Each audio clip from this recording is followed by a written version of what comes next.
Well, good morning. We're here at Deacle Beach in Taylor County. I'm joined by Kevin Guthrie, Florida Division of Emergency Management, as well as the Administrator for FEMA, Deanne Criswell. And then, of course, Major General John Haas is our Adjutant General for the Florida National Guard, and here he comes now. We, in this part of the state, we saw really monumental storm surge. We're not going to be able to have the firm numbers right now, but that'll happen. But I mean, clearly you saw storm surge in excess of 15 feet. So that is much, much more significant than what we've seen in recent storms like Idalia that hit, and certainly Debbie. And that is really, really destructive. So as you look around here, you see some homes that are now just rubble.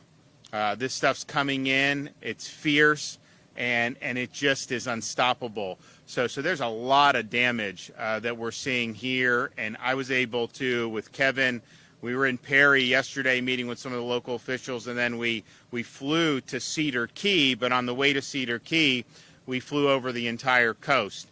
And I remember doing that after Idalia, and I remember seeing damage, and I walked the streets after Idalia in some of these areas, but this one was, it was like, wow, you see some just complete obliteration for homes.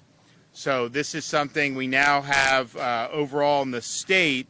There have been 11 confirmed storm-related fatalities, and that ranges from things like traffic fatalities to people that were impacted directly by storm surge, but no fatalities as of now in Taylor County, which is where the storm made landfall and which had the most storm surge. So, one, I just think that that's a credit to the folks here. A lot of the residents really heeded the call. You had a lot of your local officials that were working very constructively to be able to make sure that people were safe. And if you told me there was going to be 15, 18 feet storm surge, it may end up being where it reached 20. That's possible. If you had told me that even with best efforts, I would have assumed that we would have had multiple fatalities. And so as hard as it is to see a home destroyed, as hard as it is to have people displaced, if somebody perishes in one of these, there's no way you can fix that. So I want to just thank everyone who's been involved with that. It's really, really important. And the folks here in Taylor really worked hard to protect the lives of their citizens. And clearly in difficult circumstances, it paid off. We have across the state, and the state has led some, state has coordinated with some, locals led others, rescue missions to help bring people to safety. That's all been all up and down the Gulf Coast of Florida. You've had thousands of missions that have been completed since the storm arose on Thursday. Since we started getting the first impacts of Hurricane Helene, we've now had power restored to 1.94 million customers, and we have 457,000 without power as of this morning. Duke has 200,000, the co-ops 143,000 out, FPL 50,000, 44,000 for the munis, and 17,000 for TECO. We anticipate those numbers to continue to go down throughout the course of the day. Now, there are some areas where you're going to have to rebuild the infrastructure. And so Kevin and his team, we've worked hard to have this mutual aid available. That mutual aid is going to go.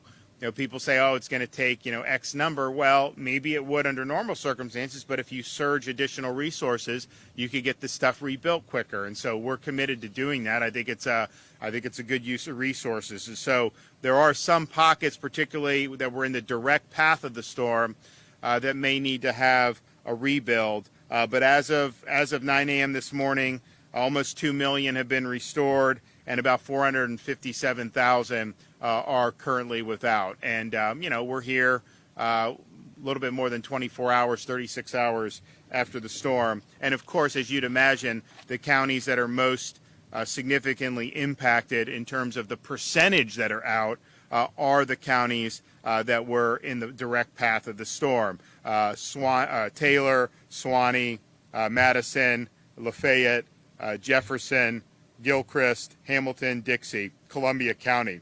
So folks are working on all those.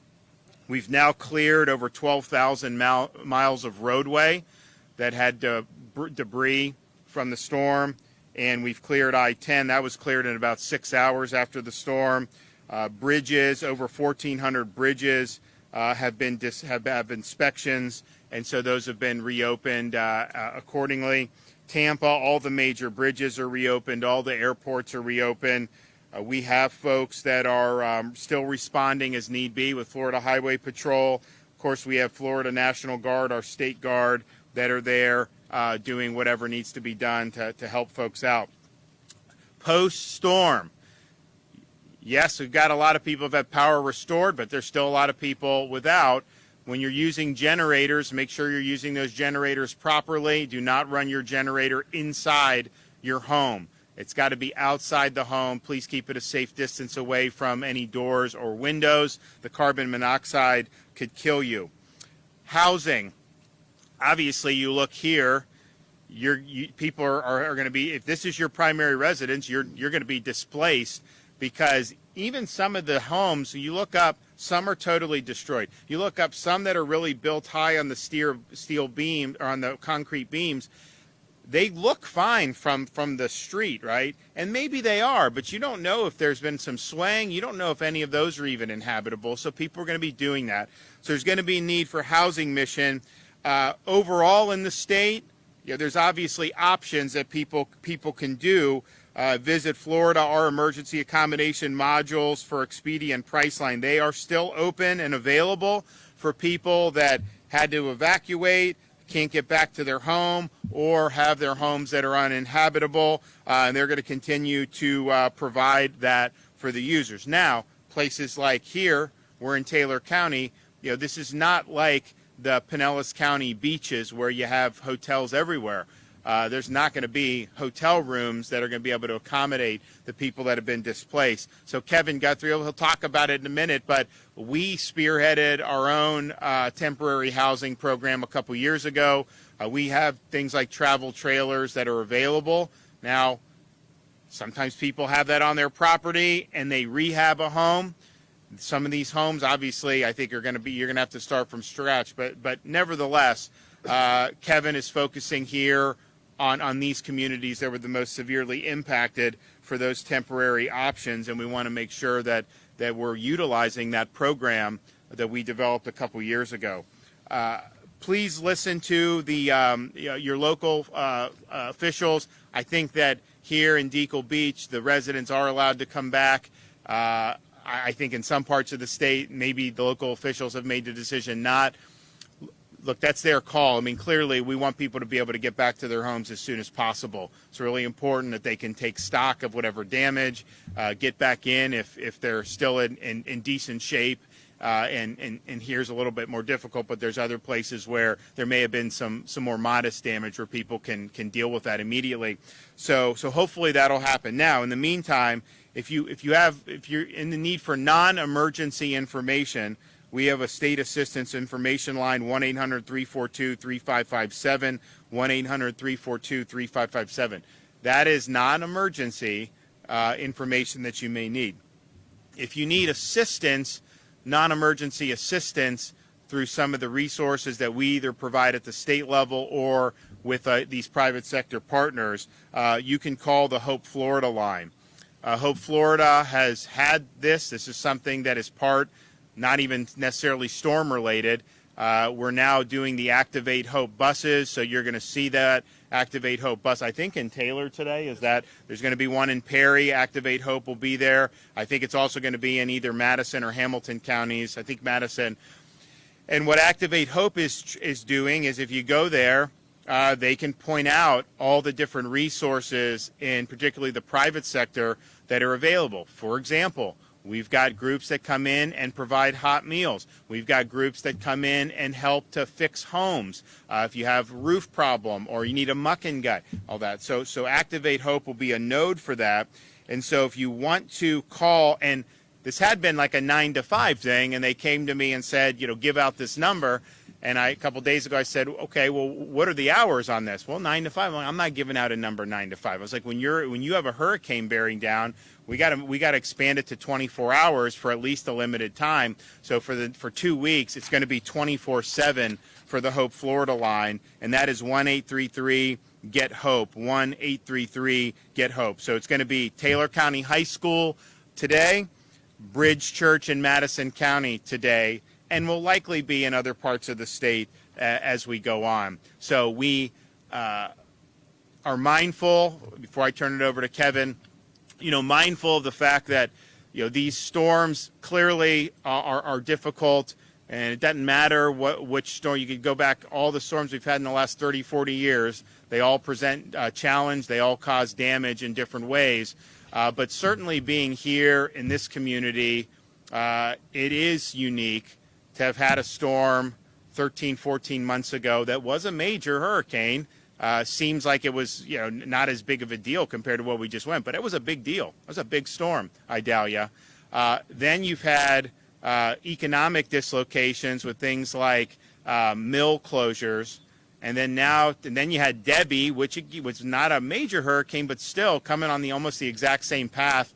And then you've had Helene coming on a very similar path as well. So that's been an awful lot thrown at one community in just a 14, 15-month time period. And so I'd ask all Floridians, keep the folks here in your thoughts and prayers. This is clearly going to be a focus point for Kevin and his team as we look to stabilize the situation and chart a way forward. So thanks, everybody, for all the hard work that you've done. I know it hasn't been easy, but people have been working around the clock.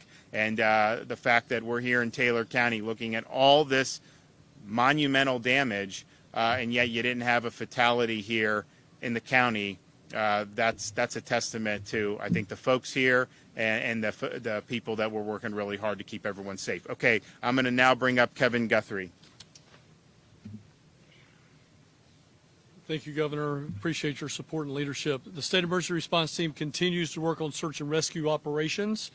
If you do need help with reunification, that is something that we're starting to get a lot of questions on.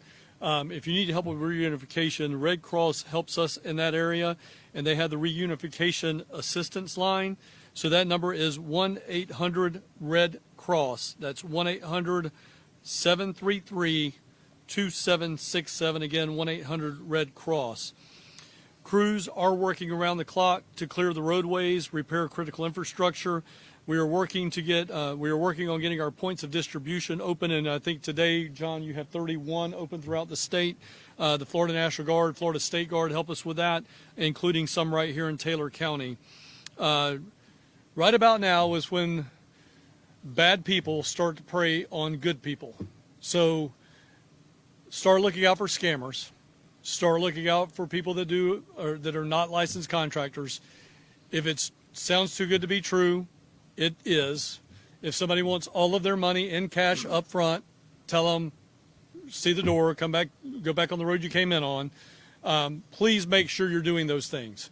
You have a lot of Florida National Guard that are here. If you encounter somebody like that, find somebody in camo. They'll get that up to their company commander.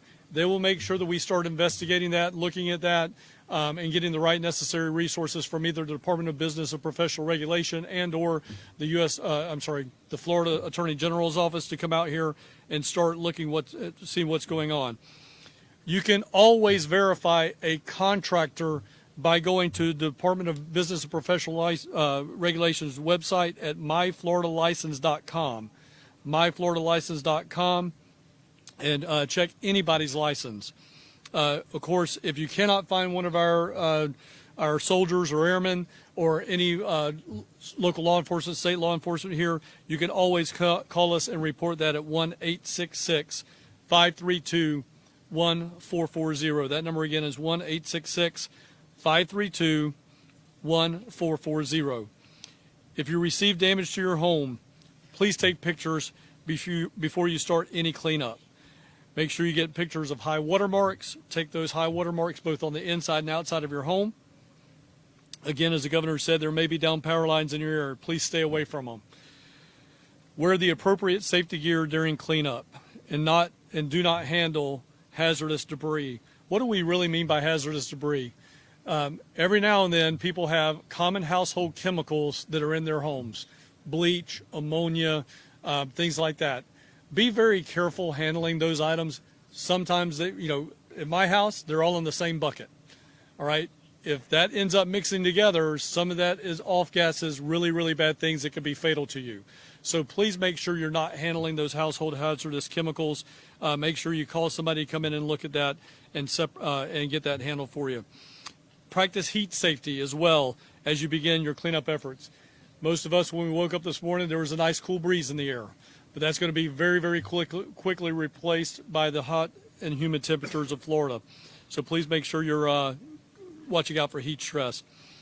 If you need help with your cleanup efforts, I talked about this yesterday. I'm glad to tell you that once again the state of Florida has teamed up with the Crisis Cleanup Line. So we have a one-stop shop now for you for crisis cleanup. All of this debris that's got to be picked up, all of the stuff that's going on your property.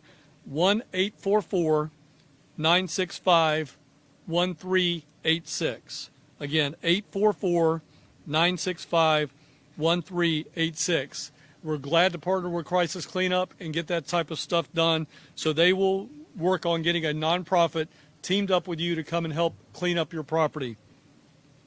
Avoid unnecessary travel on the roadways, as it's still very dangerous due to the debris that's on the road. Make sure you listen to your local authorities on updates for when it's safe to return to your home.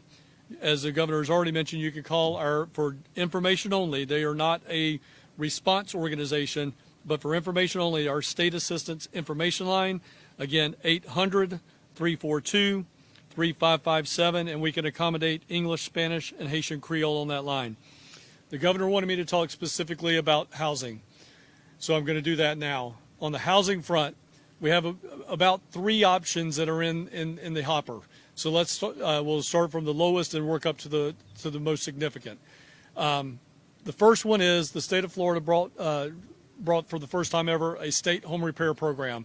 What the governor does is he goes out and he works with, him and the first lady work with places like Home Depots, Lowe's, and other big box lumber stores to get donated items, pay for those items, and then we work with nonprofit groups like the Southern Baptist Disaster Relief, who is already set up here in Taylor, Team Rubicon, and a multitude of other organizations to come in and start helping you out with muck and gut, taking that damaged sheetrock out, and start helping to repair your home. And it's a rough repair. I want to set everybody's expectation. They're not going to come in and paint. They're not going to put down new carpet. They're not going to put up, wallpaper or anything like that. They're going to get you roughed in, sheetrock, clean out the studs, help you with limiting the mold and mildew. That's the first step. So that's our state home repair program. The next step is the state's, what we refer to as non-congregate sheltering that the state of Florida does. These are travel trailers that come in. That is a 6-month program. FEMA has been very, very generous in the past and let us extend that from time to time on a case-by-case basis to up to 12 months. So that's the second one. We will bring those trailers in. We sometimes can do some donated trailers to help speed up the process, or if we've got a case where somebody needs to keep a trailer for a longer extended period of time, we can do some donations. But I want to set, especially right here on the beach inside of Taylor County, we cannot allow, Florida Building Code does not allow it, we cannot allow permanent travel trailer construction on grade here as your permanent solution. It's a temporary solution, but we want to help you get through that temporary onto what your permanent housing is going to be. A third program that will be available should FEMA declare individual assistance declaration is they will have for eligible applicants, again, eligible applicants may qualify for FEMA's direct housing program. That is a longer period of time. Again, ours is 6 to 12 months. And I'm sorry, Deanna and Robert, I'm putting you on the spot. 18. Okay. 18 months is their program. Now, they will look very similar. They will look very, very similar between the state's program and the federal program. In fact, we've actually even worked it out because I could get those sometimes cheaper than the federal government, that they will actually keep you in the same unit that is a state trailer, and then they'll buy the state trailer for me because I've already given them an instant cost savings. So you, the homeowner, may not see a transition, but you may very well transition from a state program into a federal program. So those are the 3 buckets. I want to let you know, and I think I can say this for Deanne, we want to move you into some type of housing program immediately, as fast as we can. State program's a little bit faster. The federal program is going to take a little bit of time to get turned on, but we want to get you to that point as fast as we possibly can. We're going to work together to get that done, and but that is our 3 programs: state home repair program, state housing program, federal direct housing program. And again, we've already got trailers on the way to Taylor County and portions of Levy County. That's happening today. We have staging yards in Central Florida, primarily for this area. It comes out of Marion County at the Florida Horse Park, so it's very close by. Those things are already starting to move today. So we'll get those in here to John at the Emergency Management Agency and start working with him as a local partner here and Sheriff Padgett to get those things done. So again, Governor, thank you for your leadership. I appreciate your help. Okay, Administrator. Thank you, Governor. Good afternoon or good morning, everybody. First, I just want to say on behalf of the President that we extend our deepest sympathies for those families that have lost loved ones as a result of Hurricane Helene, and to all of those who have experienced damages from this storm.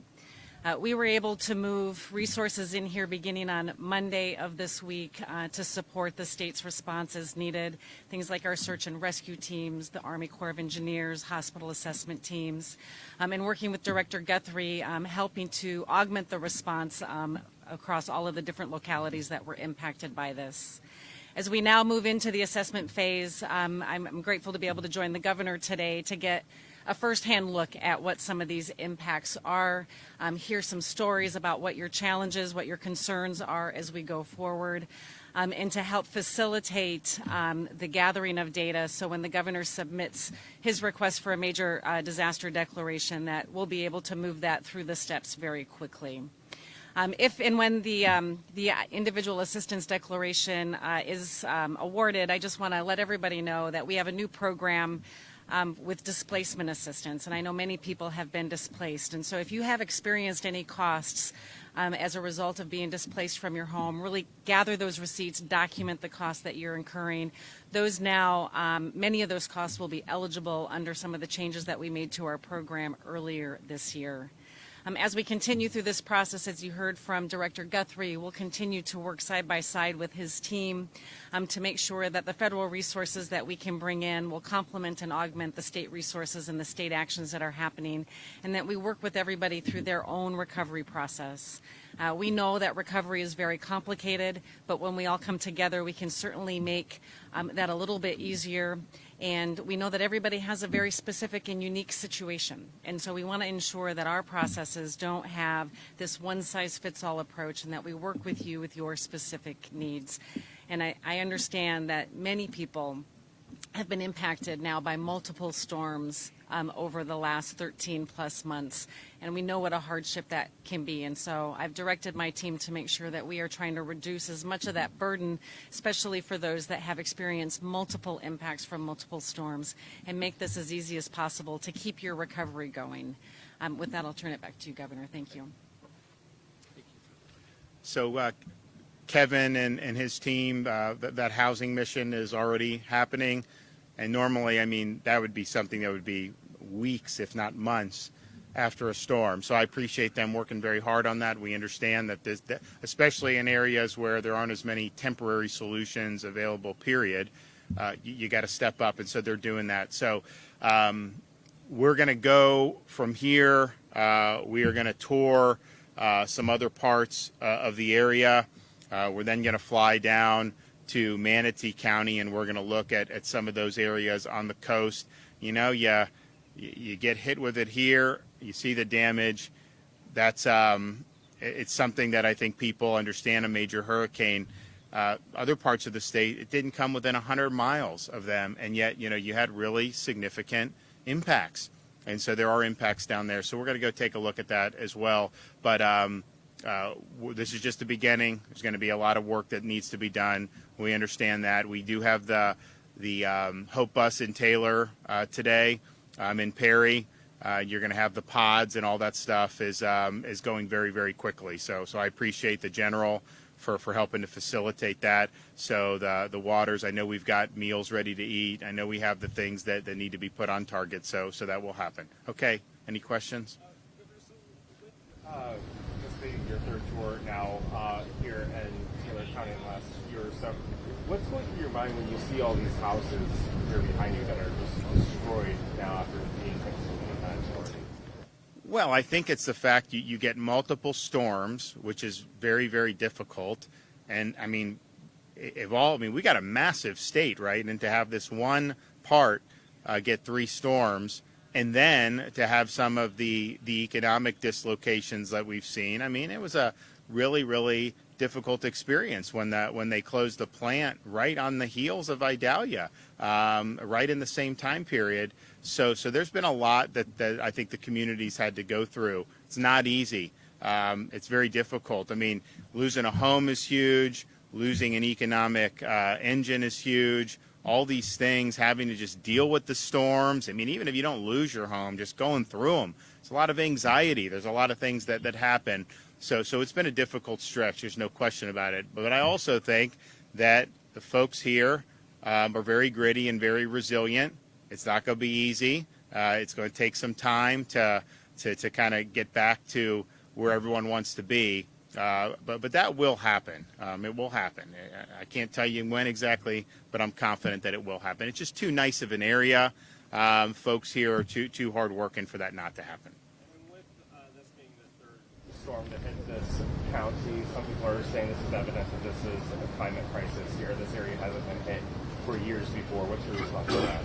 I wouldn't hazard a guess to say why the storms, have come here in the last year and a half or so.